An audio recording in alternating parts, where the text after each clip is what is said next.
So advantage of using this capacitor, the capacitor provide a burst of the charge. The total charges which are supplied by the battery to the capacitor will be same as total charges which the capacitor will supply to the component. But a battery, if you sketch a graph for a battery, it was supplying you a constant charges. But what capacitor will do, in the beginning, maximum amount of charges will flow out. So maximum current is there. And with the passage of a time, the charges will decrease. And it's an exponential change, a drastic change. Due to this drastic change, like in the beginning, it's a maximum amount of charges will flow out. So it will provide a greater current, means a greater magnetic effect of the current. So using this magnetic effect, if for example, if any device or if any mechanical device which use magnetic effect of the current, example a fan. So initially, because the fan is stationary, so it is because of its inertia, it will be difficult to move. But once it is moving, it is easy to continue its movement. So the moment when you switch on the fan, actually it happen in a short time. Your capacitor charge and discharge. The moment your capacitor discharge, it provide a jerk to the, or provide greater burst of the charges to the fan, or greater force, so that a fan can move easily. Is it clear?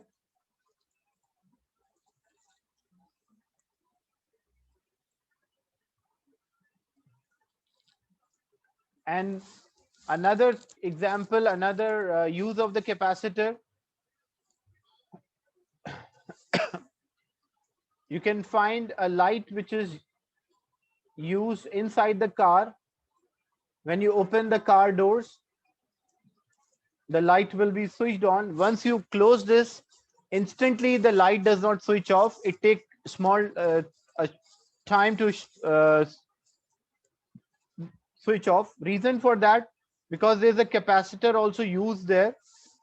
So moment you close the doors, so capacitor discharge, as a capacitor is discharging, the light will remain on for some time. Later in this topic, I will discuss the applications of the capacitor. There are many circuits which use these capacitors.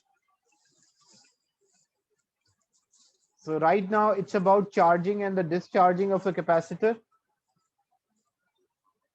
And the discharging and the charging also depends on another factor, which is called the external resistance. So if we have a higher value of external resistance, the capacitor will take more time to discharge. If a smaller value of external resistance, the capacitor will discharge in a short time.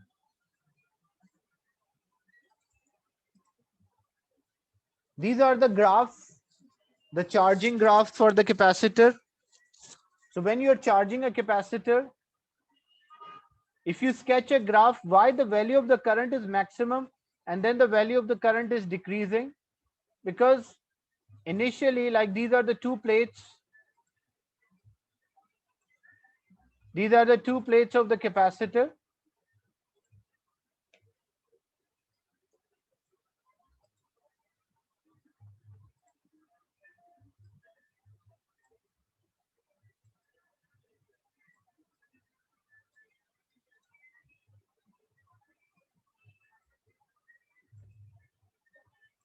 So example, the positive and the negative terminal. What happened in the beginning, because there are no extra charges on these plates. So no extra charges on the plate. So electrons which are coming out from the battery, they will move faster in the beginning. As a movement of the charge or electron is called current. That's why the current started with a maximum value.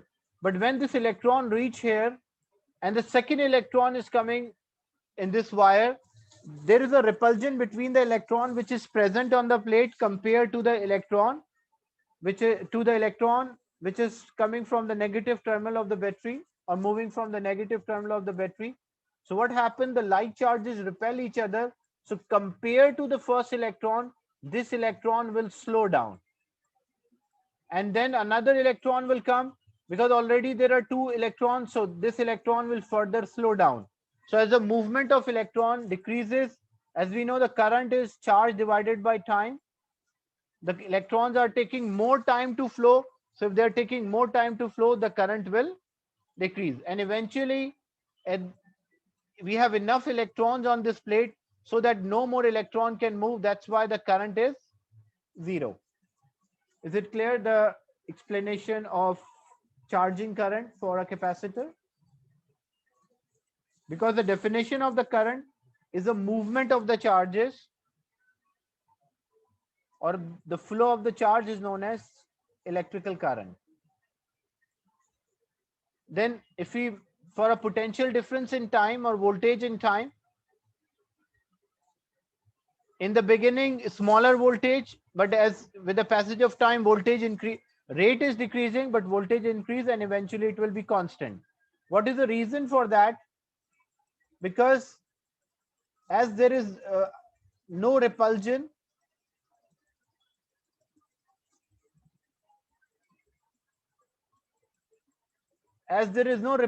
between the first electron is there. If when it moves, it does not experience any repulsion, so less or no work, small amount of work done. That's why the voltage is initially it is zero. Then when one charge will move, work done increases. As there are more charges, so you need more energy to push the charge on the plate. That is why the work done is increasing. And eventually, when you are not able to move the electrons, it means that the voltage which you are supplying balances with the voltage of the, or energy which you require to move the electron from battery to the plate is same. That's why there is no net movement of the charges. That's why the voltage is constant. So in the beginning, why the voltage is zero? Because there is no repulsion. But with the passage of a time, voltage increases, and eventually the voltage is constant. Once the voltage constant, it shows that the voltage of a supply is same as the voltage of the battery. Otherwise, if the battery voltage was lower than the capacitor voltage, then there will be a reverse movement, means the charges will flow from capacitor to the battery. But in this case, so initially we have to do a smaller amount of work done to push the charge, but as the number of the charges on the plate increases, so we have to increase the work done, or we have to do more work done, and in the end the work done will be zero. Means in the end the work done, once the battery voltage is same as the voltage of the capacitor, there is no charge stored or no extra work done, or work done will be constant, or potential will be constant. So if you have a 6-volt supply, once this plate will reach 6 volt, the potential difference or voltage is 6 volt, then the capacitor will stop charging, it will not charge. But before this voltage, the capacitor will charge. And charge on the capacitor, as you can see, in the beginning there is no charge on the capacitor, but with the passage of the time, the charge increases. Like there are more charges or more electrons will be there on the capacitor. So charge will increase, voltage will increase, but the current will decrease.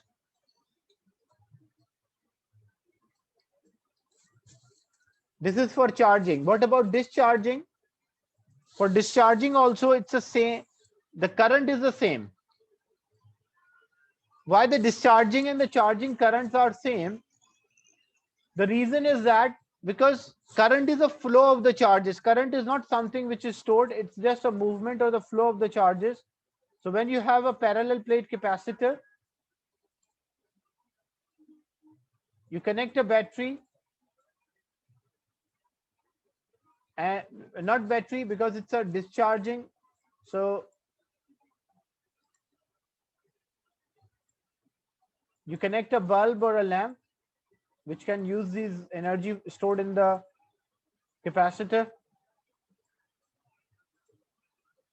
So as we know, when the capacitor is charged, so this will have majority electrons and this will have majority positive charges.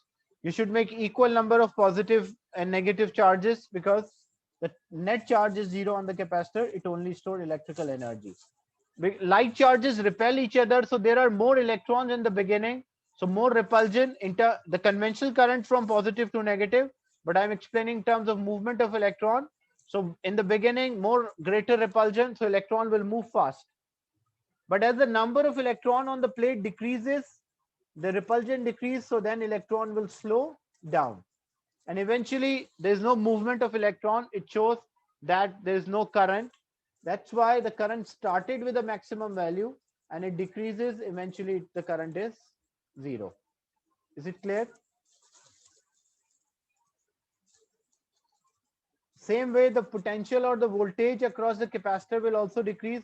Like your parallel plate capacitor was having a voltage of 6 volts, and you connect a lamp, or say you connect a resistor and a lamp. Because capacitor store and transfer its energy to the component. So this is a resistor.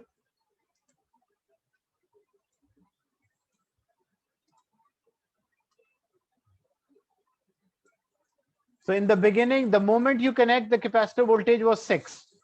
But what happened? As the capacitor is transferring the energy or doing work done per unit charge, so voltage of the capacitor decreased. The total will remain 6, like, but the voltage of the capacitor, like example, it is 0.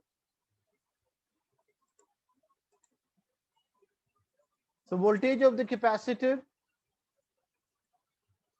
in the beginning it's 6, but what happened, like example, it becomes 5. So if voltage of capacitor becomes 5, maybe 0.25 volts is across the lamp, and maybe 0.75 volt is across the resistor.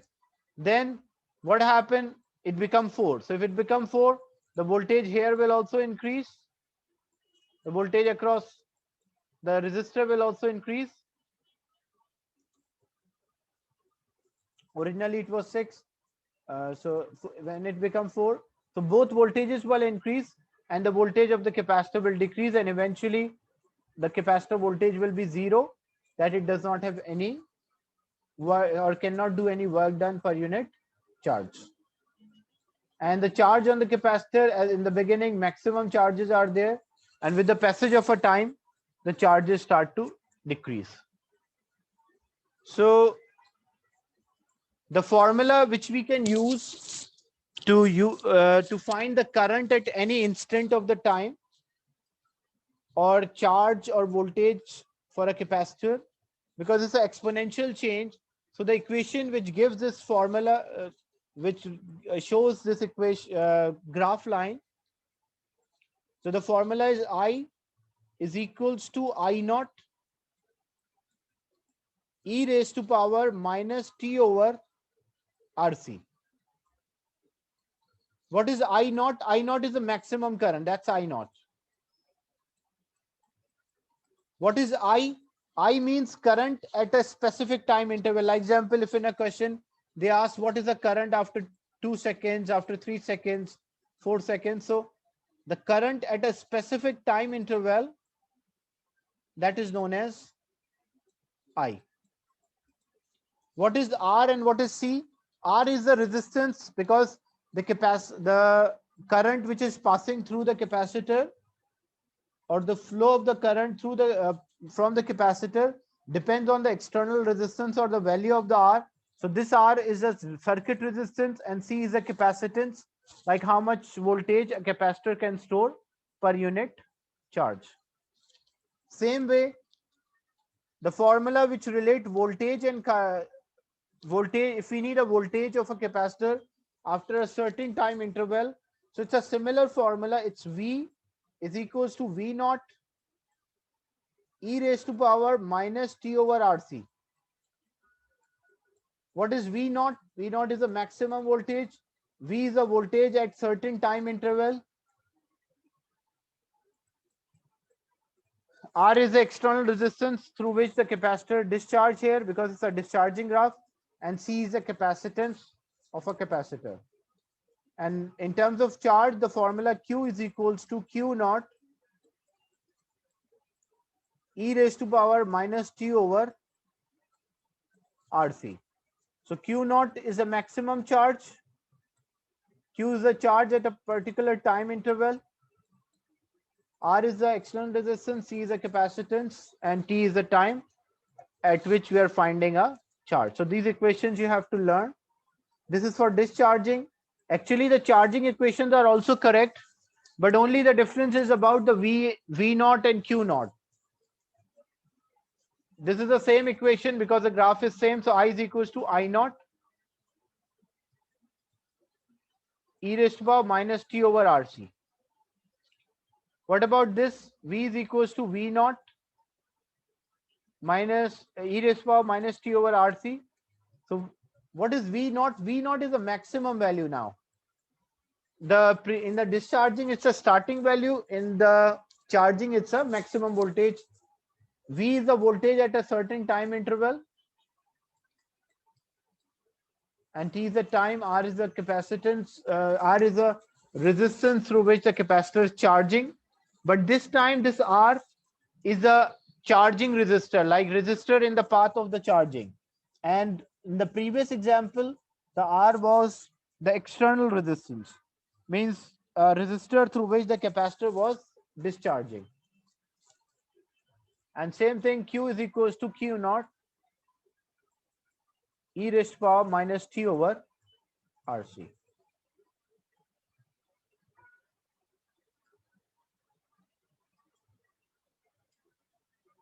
And what is the meaning of RC? RC is also having a meaning. When R multiplied by C, actually R multiplied by C will get the time. How we get a time when R multiplied by C? R is the resistance. What is the resistance? Is voltage divided by current. And what is capacitance? Capacitance is charge per unit voltage. So charge divided by voltage. So this V will cancel with V. So what I can say Q is equals to I. Q divided by I. And what is, if you remember the formula for current, current is charge divided by time. So charge is equals to current multiplied by time. So in place of charge, if I write current into time, so current will cancel with current, and what you're left with? You're left with time. So what is this time? What is the significance of this time? This is called a time constant. But what is the meaning of this time constant? This time constant means when the capacitor reach 37%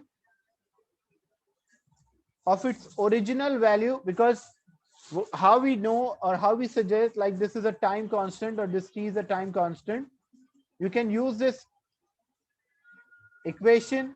You have formula V is equals to V naught e raised to power minus T over RC. If time is equals to same as the product of RC, so we can say V is equals to V naught e raised to power minus, in place of T I'll write RC. V is equals to V naught e raised to power minus 1. What is the answer for e raised to power minus 1? Press shift, e raised to power minus 1. What's the answer?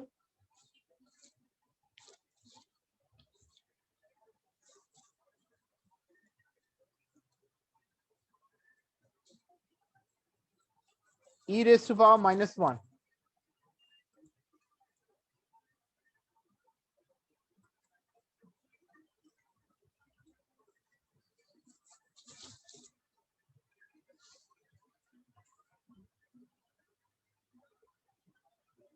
You will find this E in on press shift, then instead of ln press this E.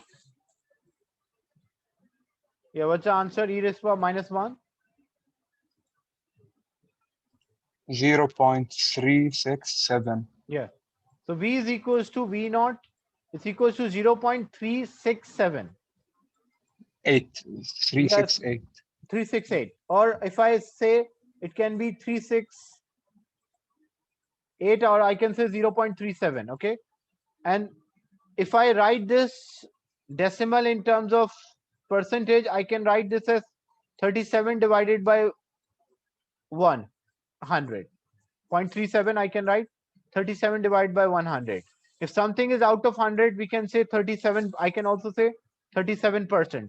So what does it means? V naught is equals to 37%. So what it shows that when the value of the RC shows that when is the voltage become 37% of the original or the maximum voltage. Like if the maximum voltage was, say the maximum voltage was 100. So 37% of 100, it will be 37. So how much time the capacitor will take to discharge to 37% of its original value. For a simplification, I took starting value as 100, but starting value can be any number. But how much time the capacitor will take so that its voltage will decrease from a maximum value, its voltage decrease 37% of the maximum value. That time interval is known as the RC. So whenever resistance of a capacitor multiplied by capacitance, you will get the value, and that value shows how much time the capacitor will take to discharge 37% of its original value. Is it clear? So if original value is 100, so how much time it will take? 37% of original value means 37. If original value is, for example, 1000, so then how much time it will take? 37%, it means 370. So multiplying R with C, you will get the value of the time, and this time is the time taken by capacitor to discharge 37% of its original value.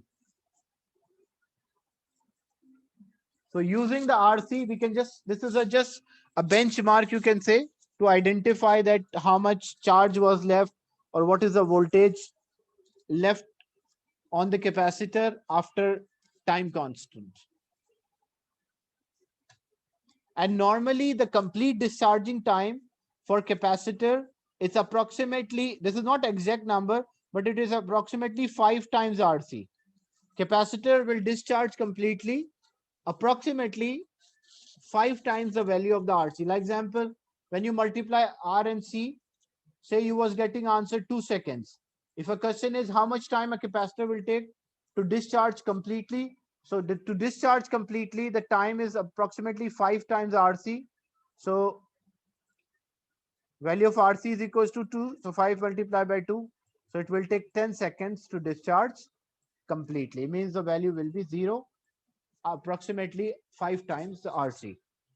It's an exponential change. It's not a linear or a proportional change or inversely proportional.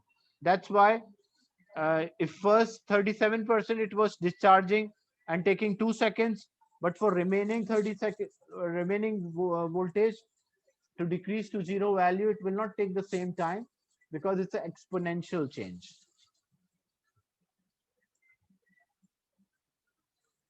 So these are the formulas just now I discussed with you.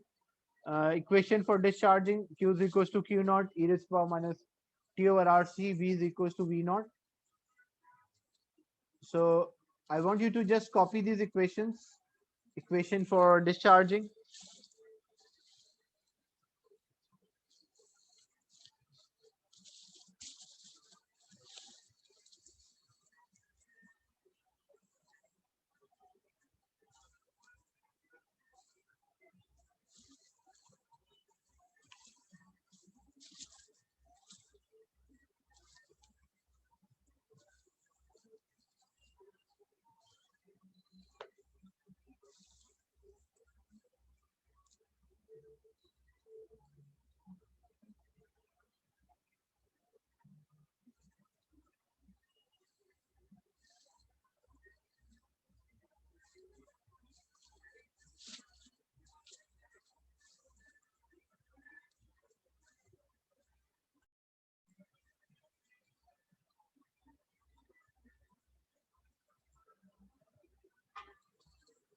Okay, now this is this is a graph for voltage and charge. Voltage is in volt, but the charge is microcoulomb. You can see they are directly proportional. Voltage is double, charge is double on the capacitor. Voltage compared to the first value, it's 3 times. The charge is also 3 times. Voltage is 4 times, the charge is 4 times. Voltage is 5 times, the charge is also 5. So when you sketch this graph, you'll get a straight line. And when you get a straight line, so when you get a straight line, it means they're directly proportional or the ratio is constant. As the ratio is constant, this constant ratio is known as capacitance.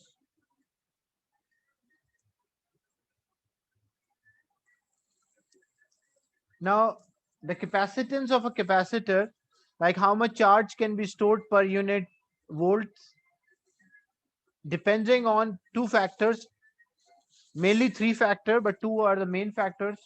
It depends on the surface area. Like if you have large plate surface area capacitor, it can store greater amount of charge as because more area means more charges are exposed. That's why it can store greater amount of charges on the surface. So larger surface area will store more charges. And it also depends on distance between the plates.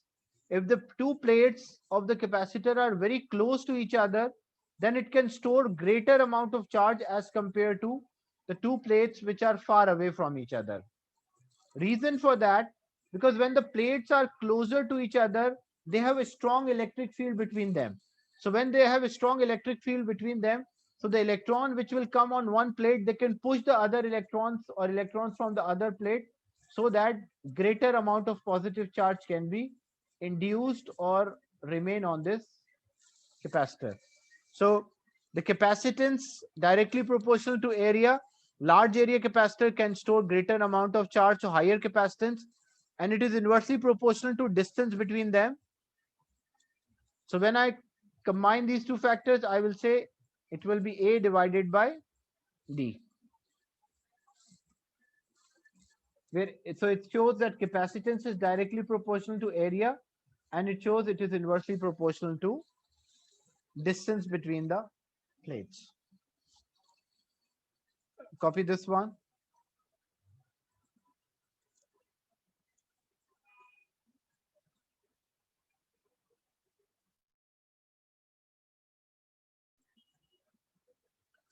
Then the capacitance, the how much charge stored or because instead of charge, it is storing electrical energy.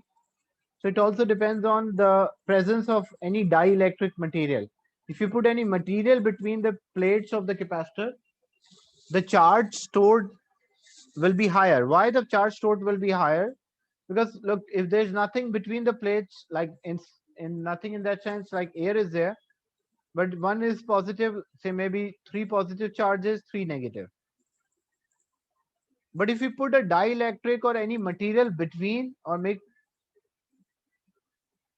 so what it causes a separation of the charge within the material. So then plus minus, minus plus and minus plus. So you can see greater number of charges are induced within the capacitor. So it increases the capacitance. So by placing any dielectric here refers to a material which is having charges known as a dielectric material. So if you place any dielectric material between the two parallel plates parallel plate capacitor, then its capacitance will increase. It can store greater amount of charge per unit volts. Now, for capacitors in parallel, so if two or more capacitors are in parallel, as we know, the parallel circuits, the voltage is same. So they all receive the same volts. If the capacitance of first capacitor is C1 and the charge is Q1, second one is C2 and the charge is Q2. And the total charge which stored is Q. So I can say the total charge Q is equals to Q1, the charge on capacitor 1 plus the charge on capacitor 2. And as we know, Q is equals to CV.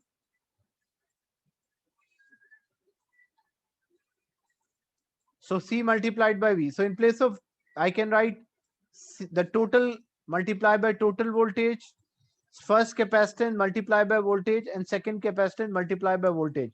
Why I took the same voltage for all? Because they are in parallel, so they will receive the same voltage. So V is common, V will cancel out. So if two or more capacitors are in parallel and we need a combined capacitance, we will simply add them. This is the formula to get the capacitors in parallel. But if they are in series, as you can see, they are in series. So what happened? If this is store 5 charge plus 5, this will be minus 5, then other will also be plus 5, minus 5. So means the charge stored in series will be same. The total charge in each capacitor will be same. If this store 10 coulomb total, this will be 10 coulombs.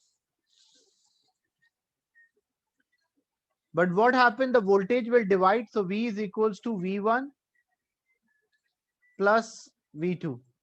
And Q is equals to CV. So V is equals to Q divided by C. So we can divide. The charge will be same. The total charge is same as the charge on each capacitor. So this all Q will cancel out and the combined will be reciprocal. So it's easy to remember for parallel plate. As you remember, for resistors, when resistors were in parallel, we were adding a reciprocal. But when capacitors are in parallel, we are directly adding the capacitance of individual to get the combined capacitance. And in case of resistor, when resistors are in series, we calculate the combined resistance by adding them. But in case of capacitance, we take a reciprocal, or it will be 1 over Ct is equals to 1 over C1 plus 1 over C2.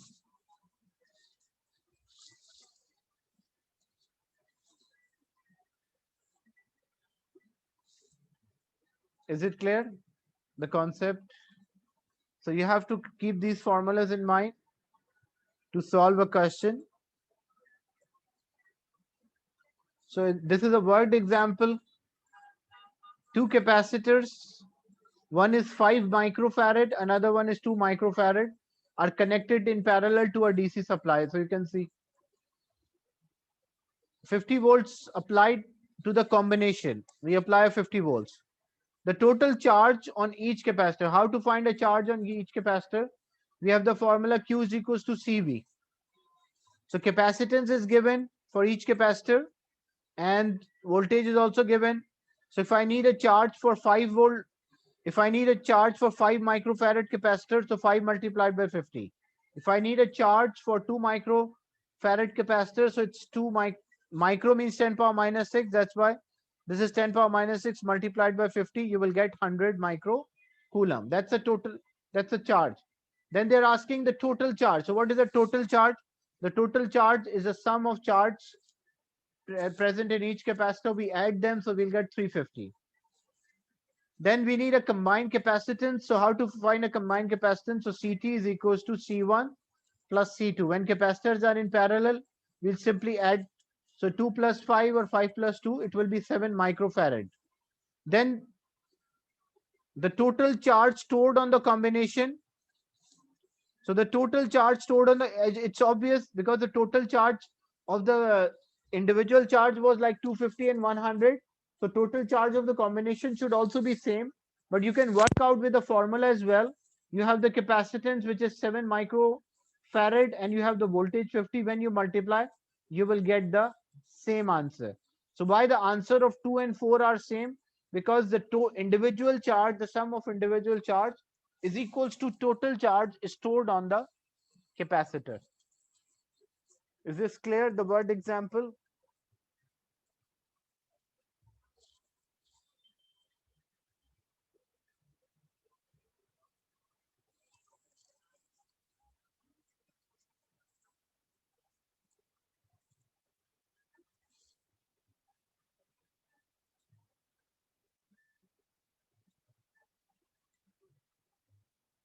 But if two or more capacitors are in series, so what we will do, like example, a 16 microfarad and 48 microfarad, they're connected in series to a 40 volt supply. So total voltage, we need a total capacitance because they are in series. So reciprocal we will add.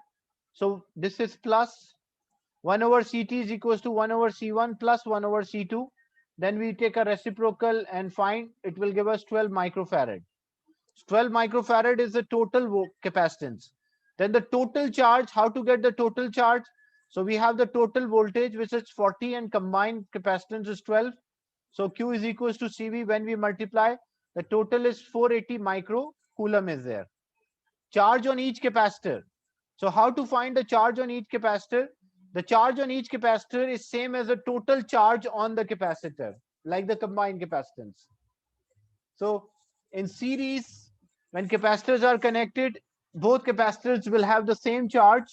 So if the total charge is 480 microcoulomb, the charge on capacitor 1 will be 480 and capacitor 2 is also. So charge on each capacitor in series must be same. That's why it is 480 microcoulomb. And then if we need a potential or a voltage across each, so how we can find a potential or voltage across each? So we have the formula Q is equals to CV. So we have the charge on each. The total charge is same as the charge on each. And we have the capacitance. So we can find the voltage of individual capacitors. Is it clear, this example? So capacitors can be placed in series. So when they are in series, the total charge is same as the charge on each capacitor.